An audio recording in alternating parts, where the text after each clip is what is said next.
Okay, Troy, before we went to break, we were talking about maybe another show on how we can have the average person investing, because if we invest in American energy development, we do several things. One, we help our economy. Two, we become more energy independent as a nation.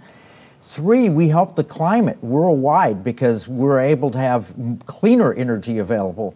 And yet, everything seems to be working against that pension fund. There's a simple thing we talk about all the time called ESG investing, environmental, social justice, and governance. And here's a quote from Daily Torch. Why aren't oil companies drilling more? Look no further than the ESG goals in their corporate annual reports. It's very true that that's becoming a thing, and it really kind of came over from Europe, and it's being adopted here in the U.S. And you know, we have syndicated debt against our company, and I have to fill out ESG questionnaires that, you know, I mean, they're really broad in nature. I mean, they'll ask me how much of the money from your company comes from tobacco.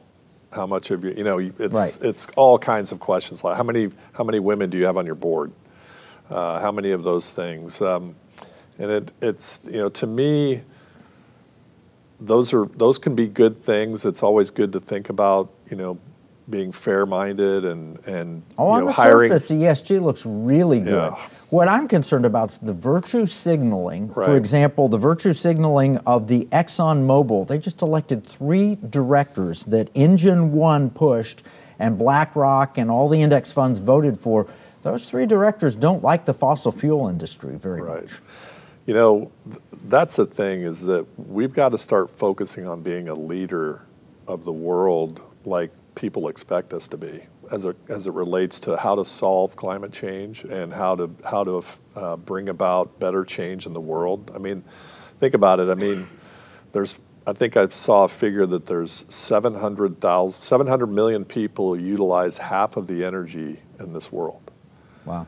I mean, that leaves, what, 7 billion people using the other half? That are not getting enough energy, right? They can't live a decent lifestyle. They can't get lifted out of poverty. So we what need do they more do? energy, not less. Yeah, what do? They burn wood, they burn coal, they burn fuel, oil, they burn whatever they can. Right.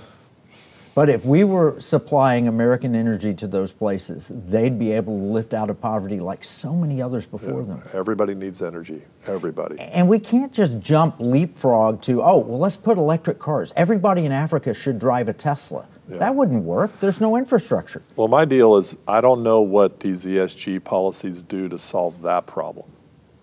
How do we get energy to people that need energy? Because everybody needs it. No, we do, and if you're going to get out of poverty, you can't get out of poverty. We did a program on the electric grid. If you don't have an electric grid, you don't get out of poverty. No. If you don't have the ability to have transportation, you don't get out of poverty. Right. And the way that you do that is you want the cleanest energy available at a reasonable price. Yeah. Yeah. I mean, look at a country like Haiti. What do they?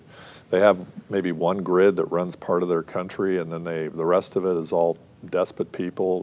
They probably have more than half of their people who don't have any energy power at all. You know, they burn fuel oil. They don't have gasoline. Everything is diesel. All their electricity is run by bunker fuel. I mean, tell me that's clean. On a building by building basis in some cases. Yes. You got to just run a generator in the back so you have enough electricity. That is no way to escape poverty. That is no way to keep the environment clean.